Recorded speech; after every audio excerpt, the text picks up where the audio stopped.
Hey everyone, it's Dave with Alaskan Homesteading. Welcome back. I am here with part 2 of the fuel filter install on my Branson tractor. I went to my local dealer today. They had the filters in stock and I bought all of them. That might sound like a lot, but it was only 3, so don't get excited. The filters are 25 bucks a piece, and I just want to have them in stock.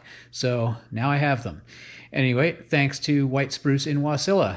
No, not sponsored. I paid for the filters with my own money. At any rate, let's go ahead and get started doing the installation. All right, well, here we have some lubricating compound that I'm going to use on the threads of the filter housing. And I have the Branson genuine part here in this EA00005252A. I cannot find anywhere a cross-reference for this filter element, but here it is in all of its brand new happy clean glory, and comes with an O-ring to replace the one that's on the housing. So we're going to go ahead and take the housing back off and get started putting that all together. Yesterday I only kind of loosely put this back on just to keep dust out of there if some was floating around in the air. So I'll just remove this again.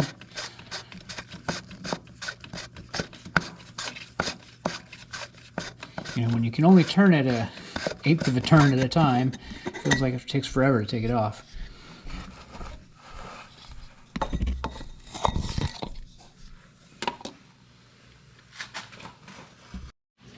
So we will start by just getting this out of here.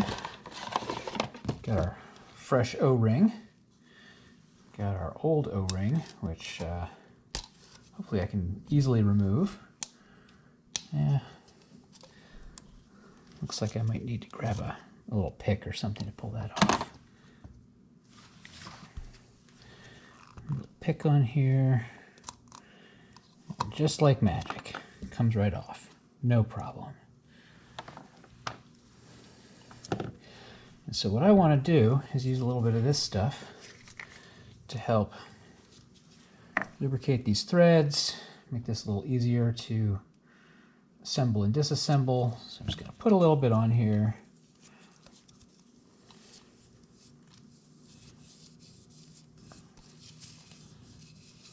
Wipe that around.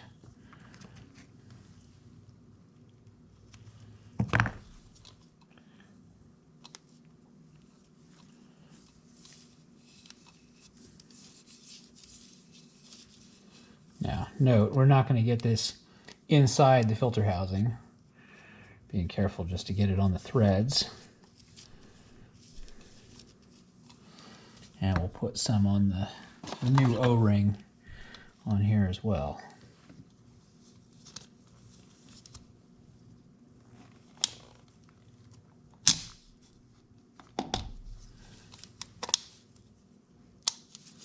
Okay, like that.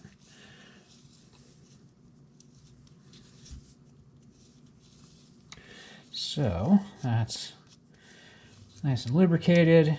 I gave this a good cleaning yesterday, so it's good to go. I'll wipe this silicone off so I can actually twist this thing by hand.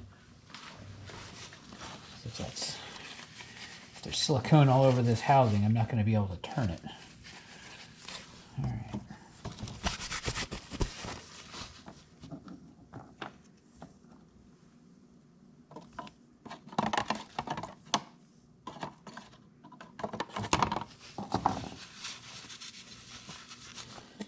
Got our fresh filter. We'll just install that.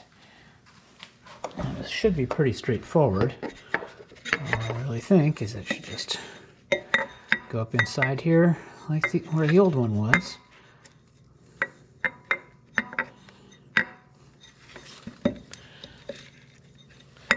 Getting it aligned could be a little bit of a trick. There we go. That's in there now.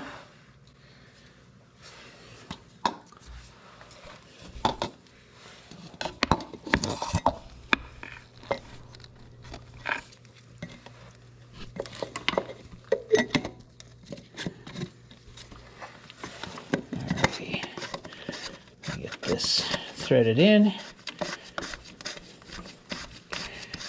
Now, on the previous video, I'd asked for some comments about the strap wrench because I was really struggling getting this thing loosened off. And, you know, I think that it may have been misunderstood what the struggle was. The strap wrench gave me plenty of grip on the surface. The problem that I had was the space available to operate the tool. Turning the thing in this little tiny area was just super difficult. And I think I'm going to have to do it again on the installation as I try to tighten this thing. That is going to be just a little bit of a challenge. One person said use some sandpaper between the strap and the filter housing, which I can understand how that would give some additional grip. I'm not a super fan of the idea of using abrasives on there because I just wouldn't want to mar up the surface too much. But yeah, I don't know. I'm gonna have to see, look for some YouTube videos on how people do this stuff. Because, I mean, I don't know. I've never had to deal with this kind of fuel water separator before. Here I am back with this, you know, subpar, according to some, strap wrench. But what I didn't get from the viewer who commented on it was an explanation of how a different type of strap wrench improves on this. You know, this has got, the rubber's plenty grippy. I don't have a problem there. It's certainly large enough to handle this thing. It's got enough leverage to rotate the filter housing. I mean, it grips it fine and it turns it. The basic problem, though, is the amount of space I have to work with is really small.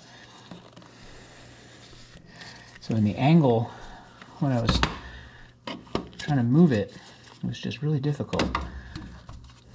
Pardon me while I fix the lighting. That light was in my way, too. And YouTube or not, I would have a light in here. I would have to be able to see what I'm doing. This is not that easy to work in. The tightening is going much better than loosening. I think it really just has to do with the angles in here and the amount of space. This little rubber tail on the back of the wrench is definitely getting in the way. So maybe I actually need an even smaller one for in here. Or get one and I'm going to modify it, cut off the tail piece that I don't need to make it dedicated to this. I took a look at the parts store today and I didn't see any of the cup style wrenches, you know, the ones that go over the end of the filter, that were anywhere close to the necessary size. So, I don't know. Feel free to comment. I'm interested to hear what other people are using. I don't know. I'll pan out here and show you the space I'm working with. It's really pretty tight. Now, if I come from over on this angle, you might be able to see a little better. There's just, you know, this big frame member that holds up the loader arm is really in the way. The oil filter's in the way. So, you know, if I had done things in maybe a different order and had the filters all ready to go, I could have maybe done this fuel filter while I had the oil filter off. That might have made it a little easier because at least this oil filter wouldn't be in the way.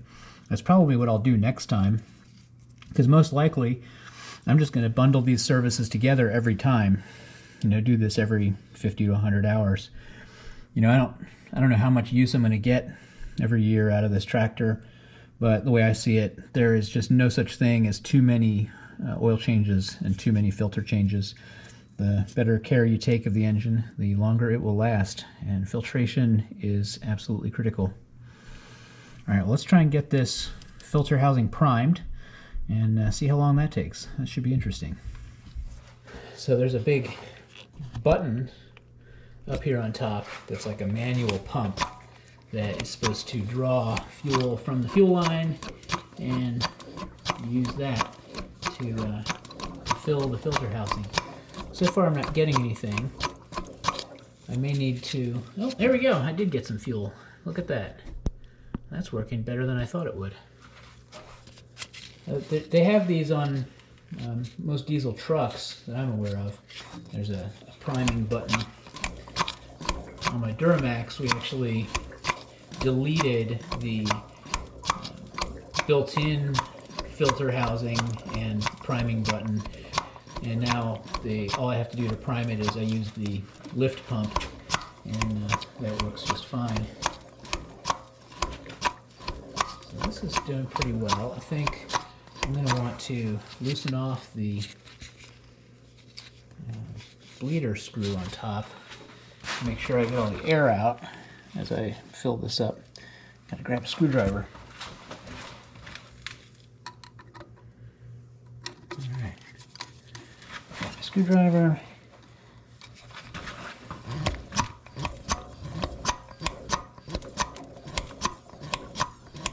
And my plan here is to just pump this until I start to get a little bit of fuel oozing out around the bleeder screw.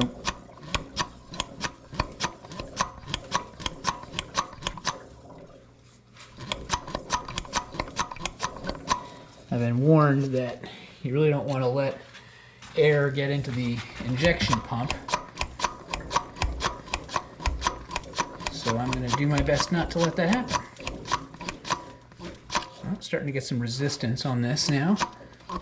Maybe we're getting full.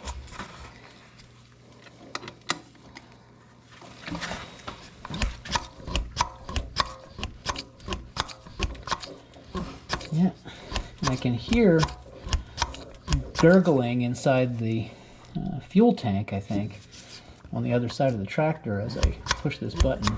I guess it's moving some air out of the line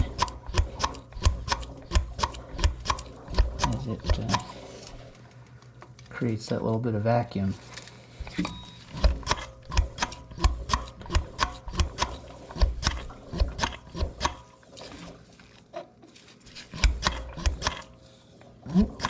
Starting to get a little bit of gurgling noise at the top here.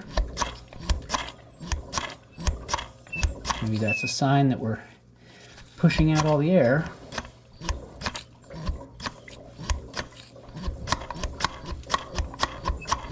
I guess maybe I should have counted the number of pumps this takes.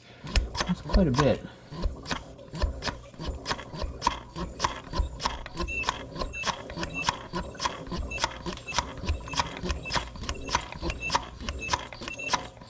All right, starting to pressurize, I think.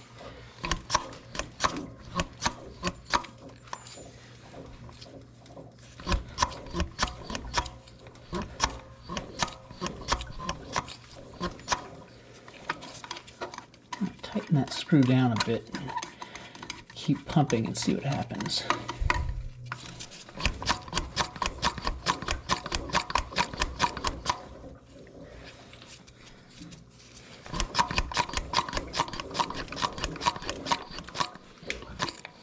All right, that developed some pressure. Now it's really hard to push.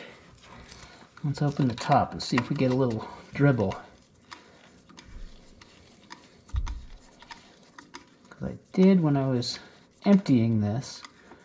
When I first opened that, I got a little bit of diesel drip out of the top of it.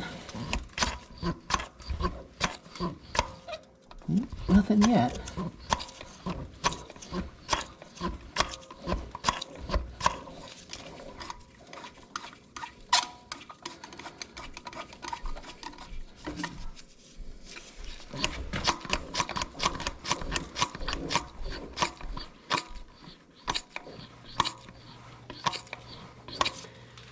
Okay, well that is pressurized. I guess I can maybe turn the key on and see what that sounds like. Well, that sounds like the little fuel pump is running, and button definitely gets pressurized after that. I think maybe I need to run it a little bit and see how this works. Make sure any air is out of these lines.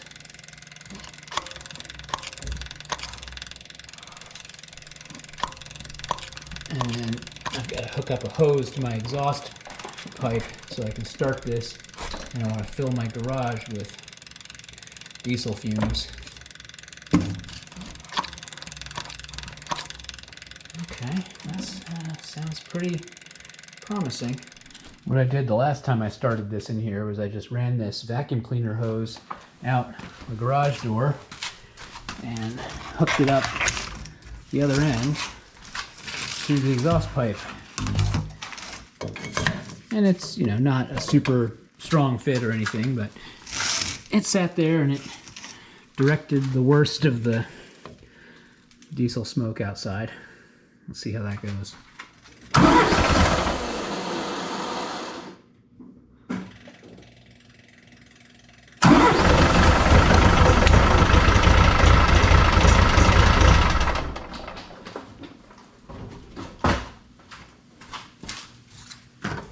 That was ineffective. I probably really need to get some kind of little bungee on here or something to hold that in place. Much better last time.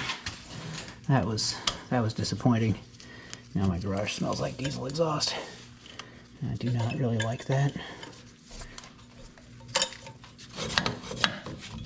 Alright, that ought to hold it in place just enough. Alright, let's try again.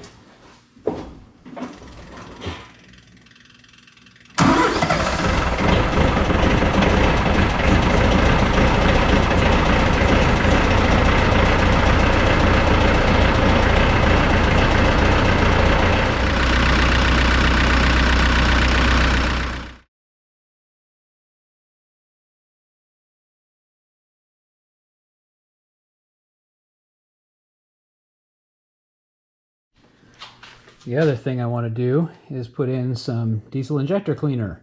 I usually use a fuel additive in here.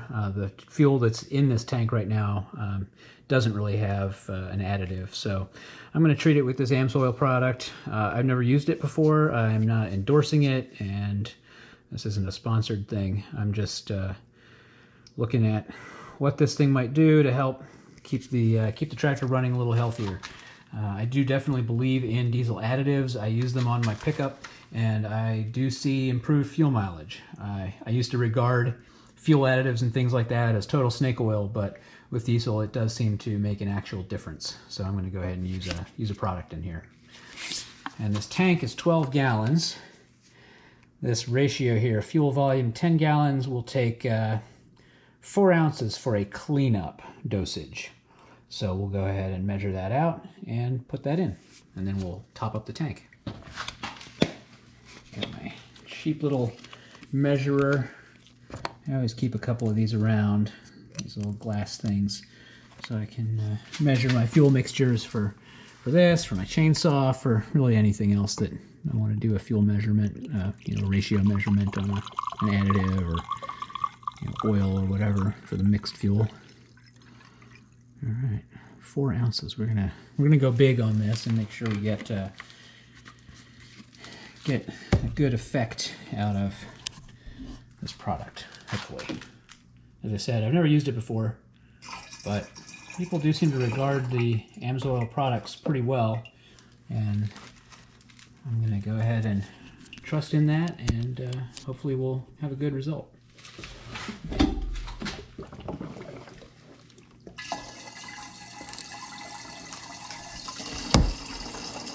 So I don't know how much fuel is in there exactly. The fuel gauge is reading about 1/4. It's a 12-gallon tank, so in theory, it should be 3 gallons. This is a 5-gallon can that I'll pour in here.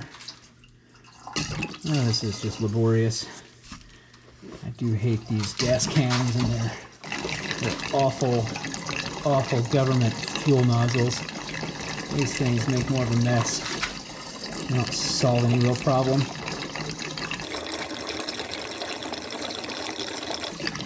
Corruption that must be involved in this whole industry of acquiring these nozzles and designing them, and engineers that get paid to build them, and manufacturers that get paid to make them. That's just a big racket. All they do is make it harder to fill your tanks without making a mess.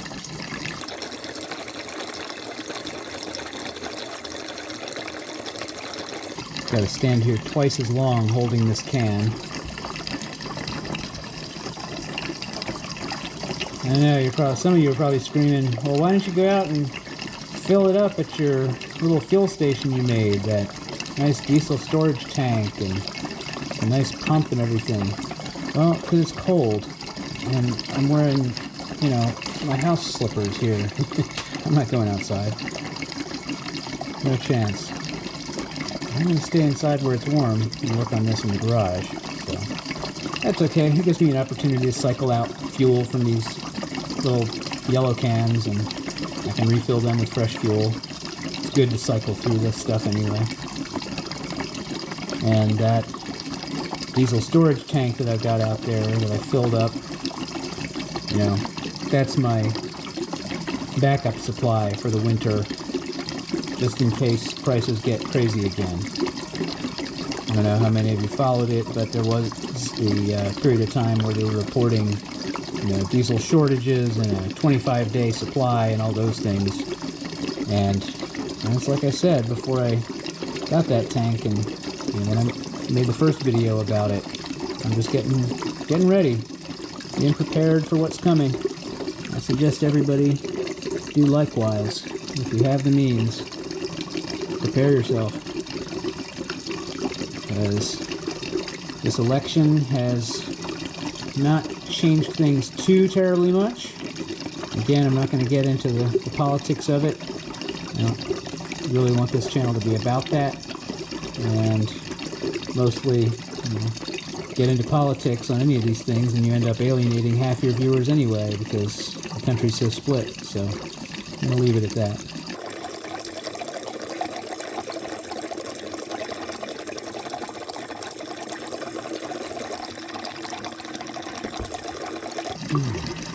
Yeah, I guess I'm going to have to empty 2 of these cans into here. If I was only at a quarter tank, 3 gallons, and I got 12 to get to, that's almost 10 I need to fill it up. So, I'll be here for a little while. Be interested to hear, if people want to answer, what are you paying for diesel where you live? Leave a comment. Tell us your city, state, and diesel prices this week. Be neat to know what it looks like around the country. Here we're still hovering right around $5 a gallon, a little bit over here in South Central Alaska.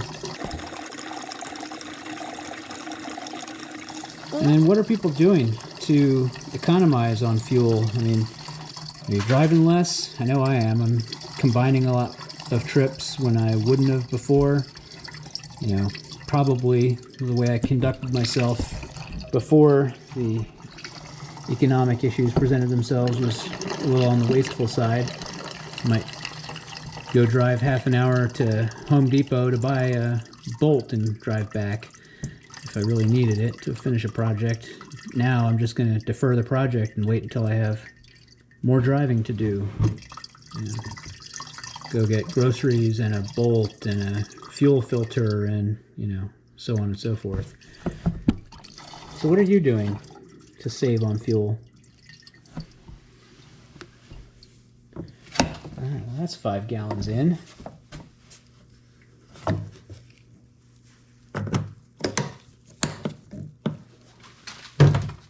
This is always a mess too. I'm gonna take this nozzle out. It's covered in diesel from hanging out inside the tank. So, gotta wipe that down. I got drips on the floor anyway. What a mess. Should have just put down a piece of cardboard.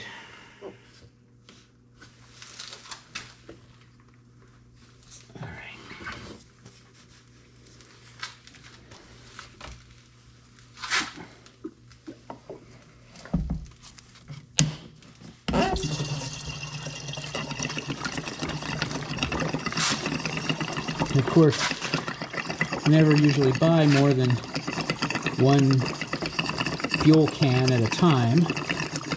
So they're all different. I have 3 completely different yellow diesel cans because you buy one year, the nozzles look one way. You buy another one the next year, the nozzles look a different way. And so on. Same thing with the actual gasoline cans. They're all different too. Actually, no, that's a lie. I have... Ah!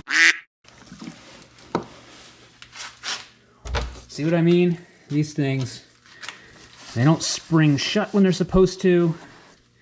They're just... They're a lousy design. Now I've got diesel on my floor. Well, at least the tank is full.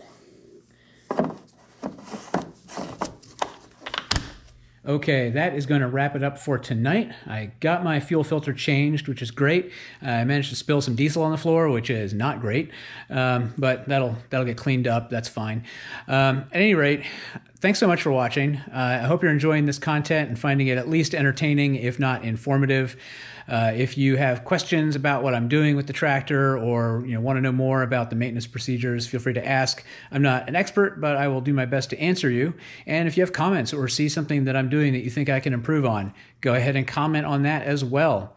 And yeah, that's about it for today. So thanks again for watching. We'll see you in the next video.